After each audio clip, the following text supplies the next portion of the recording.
This barbaric ritual was so extreme that even ancient Rome's darkest entertainment districts banned it. Yet in Constantinople's Hippodromium, it occurred nightly, targeting children as young as 10. Discover how systematic child abuse forged history's most dangerous woman and sparks the massacre of 30,000 people. The practice was known as Leader and the Swan. A naked child would be laid on stage while trained animals performed acts that would shock modern audiences. 80,000 spectators cheered as coins rained down on a little girl's body. This was far more than entertainment. It was legalized trafficking on an industrial scale. The 10-year-old enduring this nightmare would grow into the most powerful woman in the Roman Empire, Theodora. Everything started when her father, the Berper, died. This is how childhood trauma creates monsters who reshape history. When Theodora's father passed away, it triggered one of the most systematic child trafficking operations in ancient history. But to understand how the death of a single man could devastate an entire family, you need to know about the Byzantine political system that controlled every aspect of life.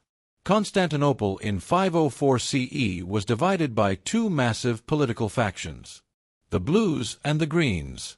These weren't just sports teams. They were political parties controlling jobs, entertainment, and government positions. Every citizen belonged to one faction, and that allegiance determined the course of their entire life. Acacius, Theodora's father, held a key role in the Green faction as the official bearkeeper, training massive brown bears for combat in the Hippodrome before 80,000 screaming spectators. When Acacius suddenly died, his family should have automatically inherited protection and employment. That was the law.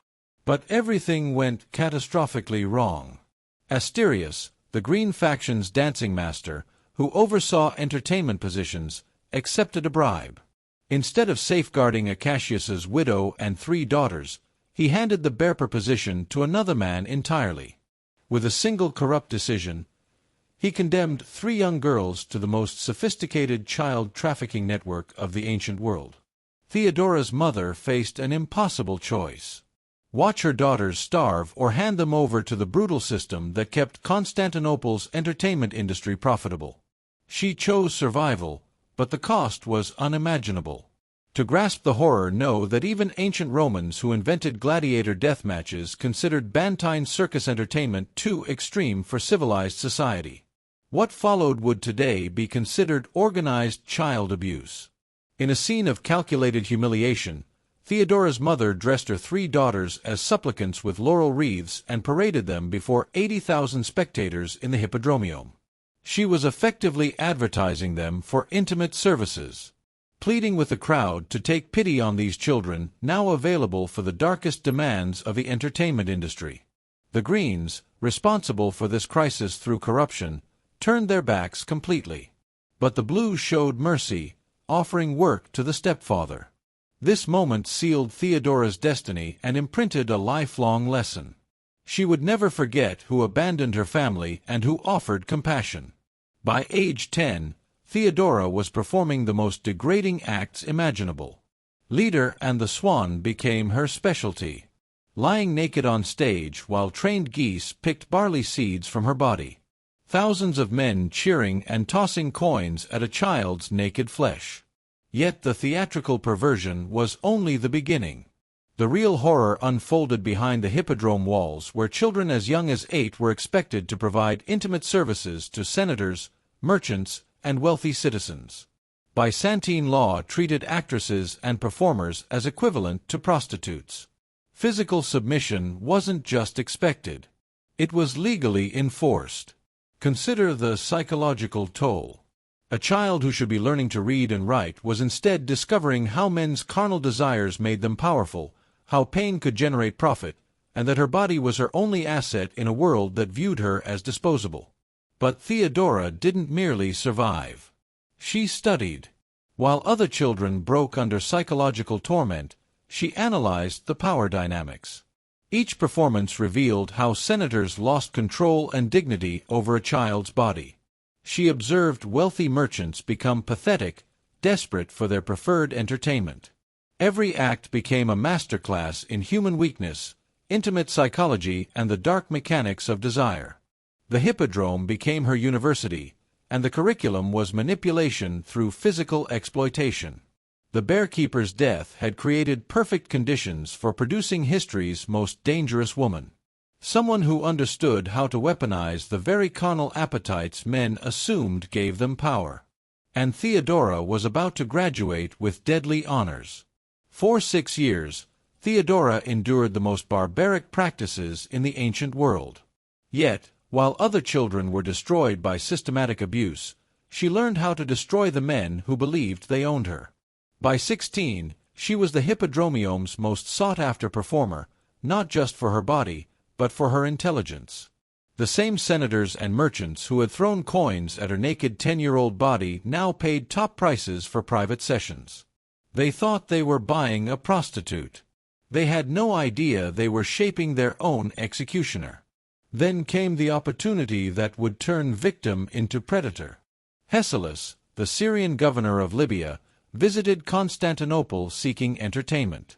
One of Rome's most powerful provincial governors, he controlled immense wealth and military forces. Seeing Theodora perform, he didn't just want her for a night. He wanted complete possession. The offer was unprecedented. Become his personal concubine, live in luxury, and escape the hippodrome's trafficking forever. For a girl who had spent 6 years exploited by strangers, it seemed like salvation. In Libya, 56 CE, Theodora lived in Hesselus' palace for nearly 4 years. But this wasn't mere luxury. It was her graduate education in intimate manipulation. Here she discovered that the barbaric practices she had endured could be wielded against the men who thought they controlled her. Hesselus believed he owned her body, but Theodora learned which desires humiliated him, which fantasies he would pay anything to satisfy, and which physical acts undermined his political judgment. Every intimate encounter becomes a lesson in psychological warfare. Yet, the most important insight is this. Powerful men become utterly helpless when they are physically dependent. Haccabeus, a commander of armies and governor of provinces, turns into a pathetic, desperate figure whenever she controls his access to pleasure. The same dynamic she witnessed as a child. Influential men losing dignity over erotic entertainment now becomes her primary weapon. Then comes a crucial mistake. Theodora begins using her intimate knowledge to sway his political decisions. When Haccabeus realizes his provincial policies are being influenced by his concubine's physical manipulation, he explodes in rage. The scene that follows exposes the grim reality of women's positions in this world. "Get out, you worthless mine!" Haccabeus screams, hurling her belongings into the burning Libyan sand. She stands alone in the desert heat, sweat beading on her skin, the bitter taste of dust and humiliation filling her mouth. After 4 years of luxury, she is cast back into trafficking with nothing. Yet, this betrayal becomes her most valuable education. The journey back to Constantinople transforms her into history's deadliest intimate predator. Ship by ship across the Mediterranean, she sells her body to survive. But now, she applies everything learned from Haccabeus. The salt spray stings her face as she systematically undermines every man who believes he is using her. The cramped ship holds reek of unwashed bodies and desperation. But Theodora has learned to thrive here. Each night in suffocating quarters, she discovers new ways to weaponize physical intimacy. The Roman merchant who pays extra for clever conversation. She learns his trade secrets and leverages them against his competitors. The ship captain who grants her free passage. She uncovers his smuggling operations and stores the knowledge for future advantage. Every kind becomes a case study in male weakness. She builds a mental archive of how desire makes powerful men vulnerable, foolish, and ultimately destroyable. In Alexandria, she makes a revelation that will alter everything. She converts to monophyte Christianity under Patriarch Timothy III. But this is not a spiritual awakening. It is strategic positioning. She is establishing a religious power base entirely independent of the trafficking system that shaped her. More importantly, in Antioch, she meets Macedonia, a blues faction performer who has been sending intelligence back to Constantinople. Macedonia reveals that a 40-year-old prince named Justinian has been asking pointed questions about the former circus girl who survived Libya. What Theodora doesn't yet realize is that her reputation has preceded her. Tales of a woman who can manipulate provincial governors, who survived abandonment and turned it into strength, who understands the dark psychology of powerful men better than they understand themselves. As her ship nears Constantinople's harbor, she glimpses the golden domes of the city that once cast her out as a child. But she is no longer the same girl who left. The barbaric practices meant to destroy her have instead created the most dangerous woman in the Roman Empire. She is about to meet the man who will give her the ultimate target for intimate revenge, an entire empire. What follows proves that the cruelest practices can be transformed into lethal political weapons. Theodora is ready to use everything learned from systematic exploitation to seduce, manipulate, and ultimately control the future emperor of Rome. Constantinople, 522 CE. When 40-year-old Prince Justinian first sees Theodora at an elite court gathering, he believes he is looking at merely another beautiful former performer. He has no idea that he is staring at a woman who has spent 16 years mastering how to destroy powerful men. The seduction begins immediately, but this is no ordinary attraction. This is intimate warfare honed through years of barbaric practice. Theodora deploys every technique learned from her exploitation. She analyzes Justinian's carnal preferences with the same cold scrutiny she once applied to hippodrome clients. She discovers his weakness for intelligent conversation during private moments, a vulnerability she learned to exploit with Roman merchants on those Mediterranean voyages. She identifies his need for emotional connection, the same dependence that once made Haccabalus physically subservient. The shocking truth she hides from Justinian during those desperate nights in Alexandria. She learned more than religious conversion. She learned to use her body not merely for survival but to completely dominate men's minds. Justinian is about to become her greatest experiment in intimate manipulation. The psychological dynamic is terrifying. Justinian believes he is choosing to marry this extraordinary woman. But Theodora is systematically programming his physical obsession. Every private moment is calculated to deepen his dependence. Every intimate encounter is designed to weaken his political judgment. When Justinian announces his intention to marry her, the court erupts in scandal. Senators cannot believe the heir to the Byzantine throne would wed a woman who once performed degrading acts for entertainment. Yet this scandal reveals the brilliance of Theodora's strategy. She is not merely seducing Justinian.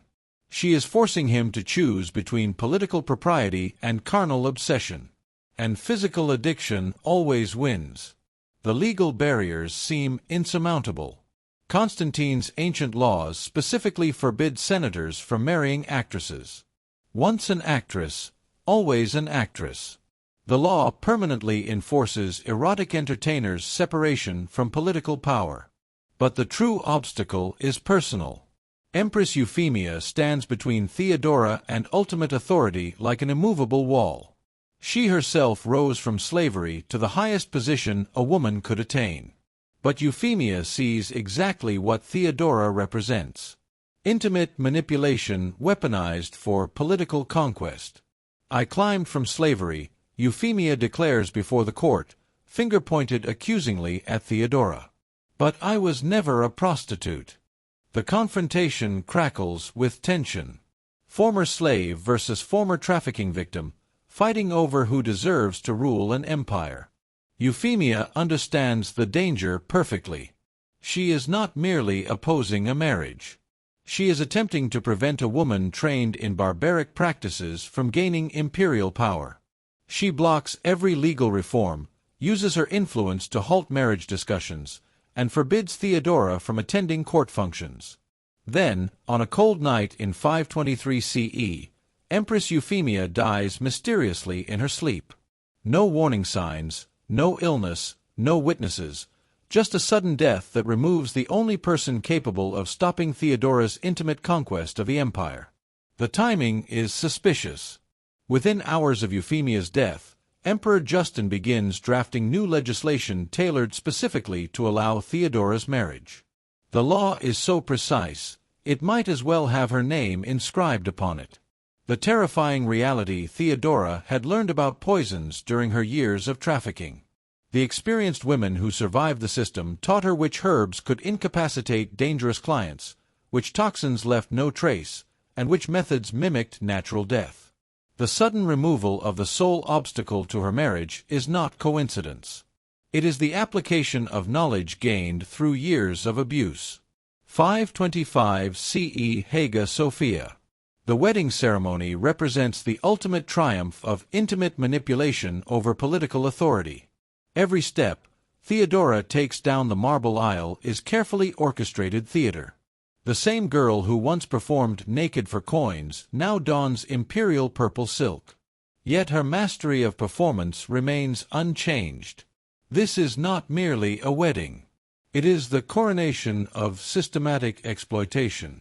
The child who endured barbaric practices in the Hippodromium has now used those same techniques to seduce an emperor, eliminate her primary rival, and position herself as co-ruler of the Roman Empire. But Theodora's intimate manipulation has produced something even more dangerous than a powerful marriage. A partnership founded on physical obsession, where political decisions are influenced by carnal control and where the brutal practices of her past become the governing philosophy of an empire. The former trafficking victim is about to become the ultimate predator on the largest possible stage. 7 years after converting her exploitation into imperial power, the Empress faces the ultimate test. When 30,000 people demand her death, she will prove that the most barbaric practices create the most ruthless political monsters. January 52 CE. The Na revolt is not merely a political uprising. It is a direct attack on everything she represents. For the first time in Byzantine history, the blues and greens unite under a single battle cry, Nikar. But their true target is not just the government.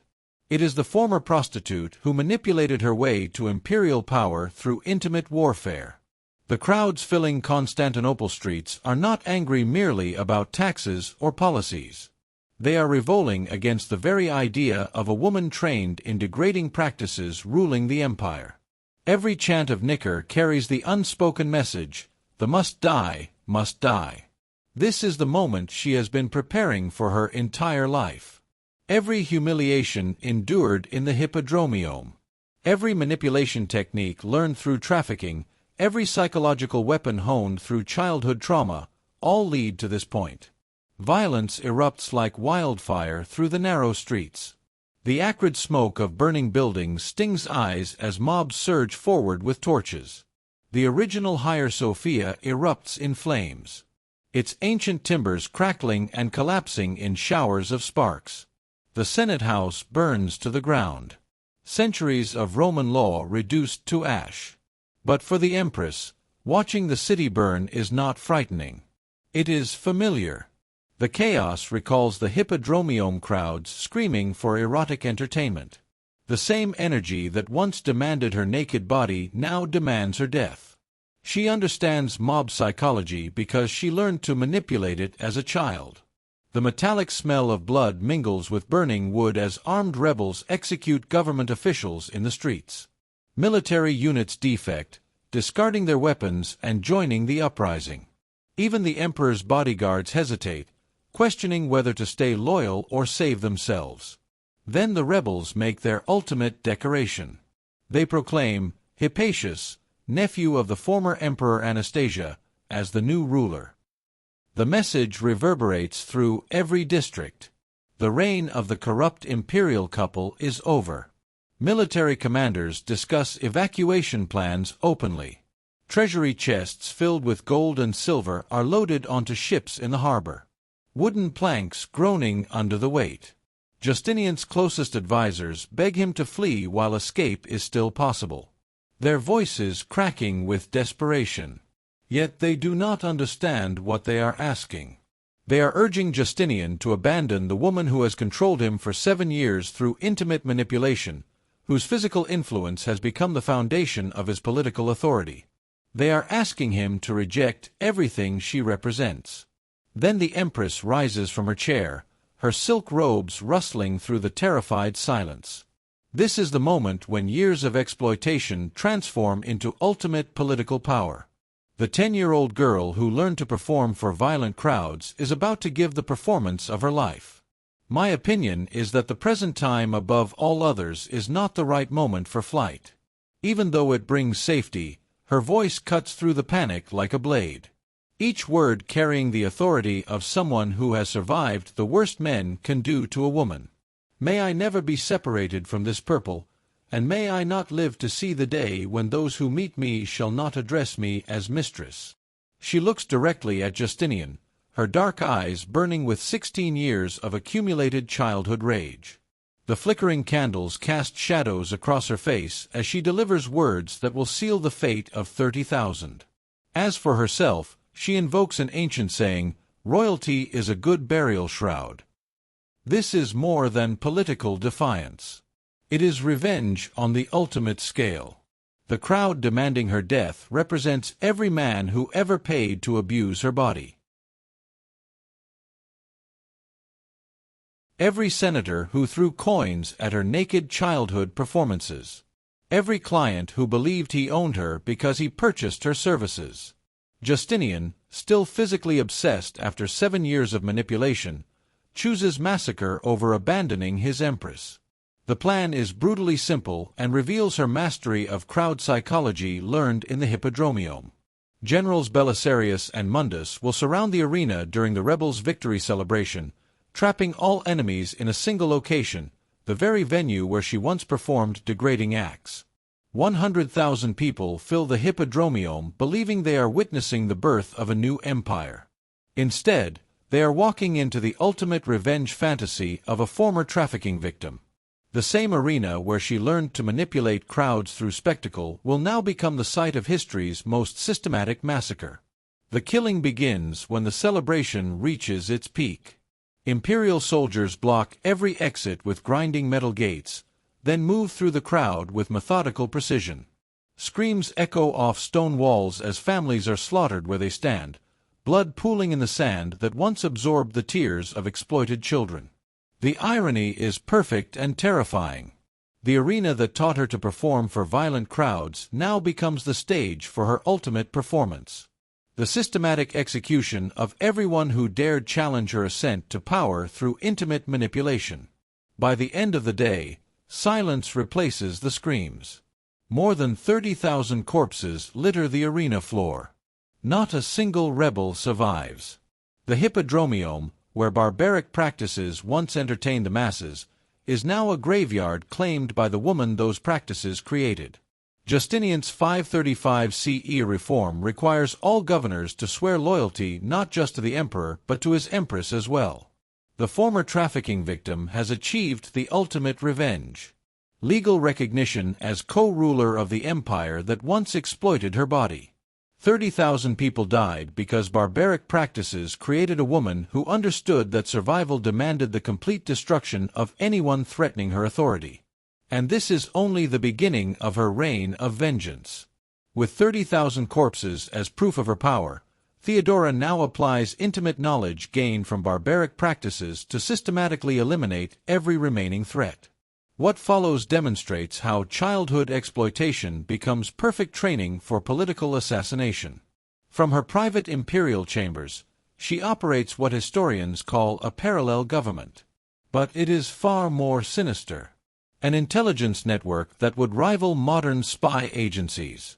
While Justinian holds court in the Grand Throne Room, she conducts her true work in private quarters where the walls witness whispered confessions and secret dealings. Her network functions through manipulation perfected in the Hippodromium. Trusted agents and loyal women move through palace corridors, collecting the most dangerous intelligence. Who sleeps with whom? Which senators harbor shameful desires and which secrets could destroy political careers? She institutes a protocol that shocks the imperial court. Everyone must prostrate themselves and kiss both her feet and Justinian's. This is not merely reverence. It is domination through public humiliation. The The same dynamic she endured as a child performer is now reversed, wielded with deadly precision. Now begins her masterpiece of political assassination. Target 1. Pope Silverius, 537 CE. When the Pope refuses to restore her religious ally, Theodora does not argue theology. Instead, she applies manipulation techniques honed during years of exploitation. Working through Belisarius and his wife Antoniina, she fabricates treason charges designed to exploit the paranoia of powerful men. The Pope, accused of colluding with the Goths, dies in exile, eliminated by a woman who learned that men's fears make them vulnerable to any accusation. Yet this is only practice for her next target.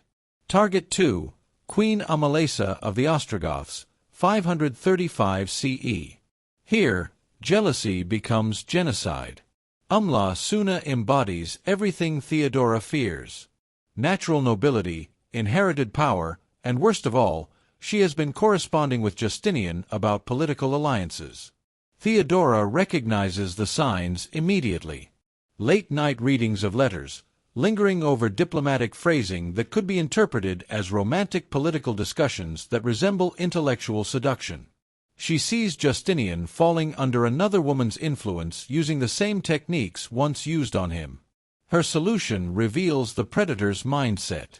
If you cannot control them through intimacy, destroy them completely. Using Ambassador Peter the Syrian, she persuades King Theodad to eliminate his own cousin. The method is deliberately intimate. Sanuna is murdered while bathing vulnerability and physicality combined in the ultimate act of revenge.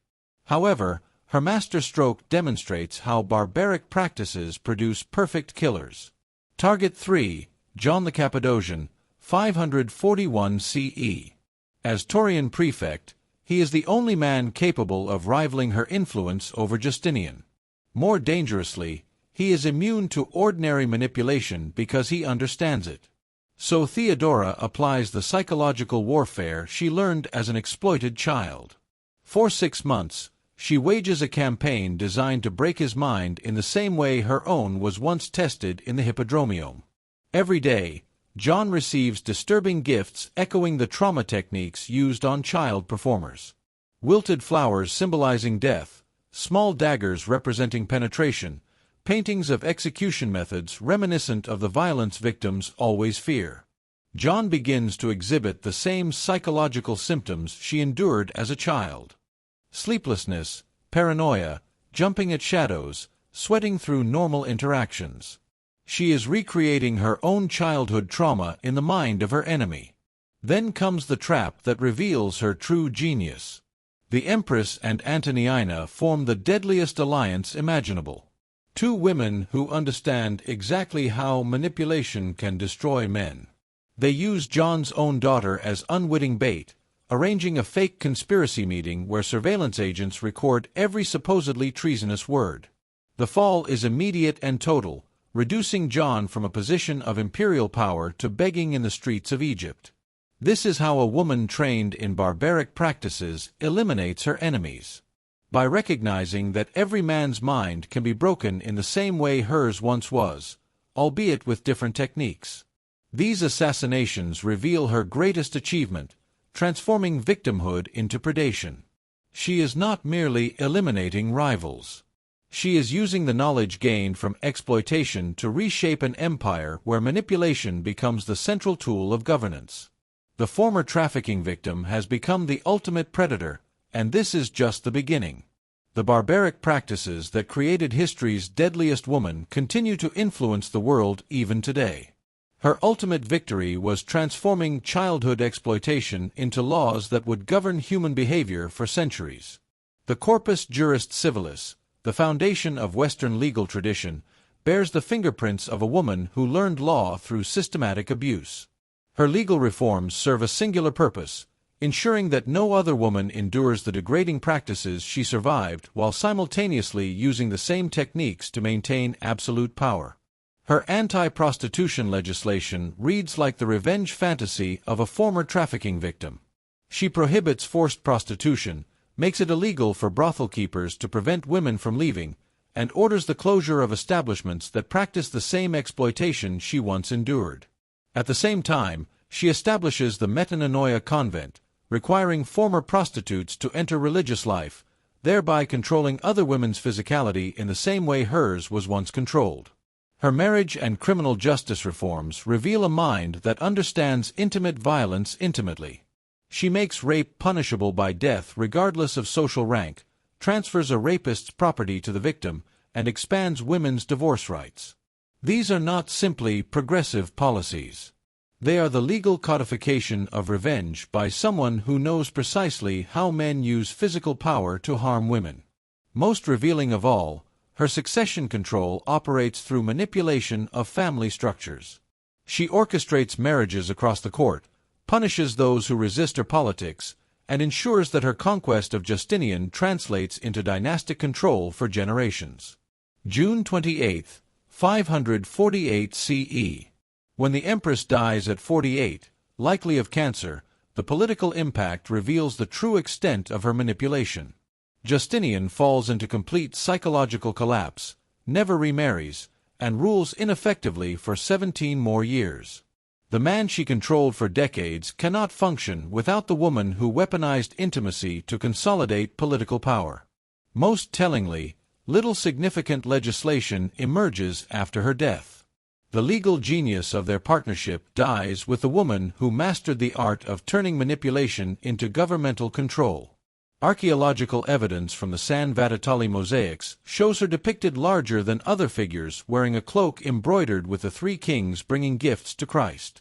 She positions herself as equal to biblical royalty, the ultimate transformation from trafficking victim to divine authority. Today, tourists take selfies in the Hippodromium where 10-year-old Theodora once performed degrading acts for coins. The same arena where she later ordered the deaths of 30,000 people. From exploited child to the most powerful woman in history, she proved that the most brutal practices can create the deadliest political monsters, but was transforming victimhood into predation worth 30,000 lives. The girl who learned manipulation through childhood exploitation ended up manipulating an entire empire. Her story proves that barbaric practices don't just destroy victims, they can create destroyers. Subscribe to discover more stories of how childhood trauma shapes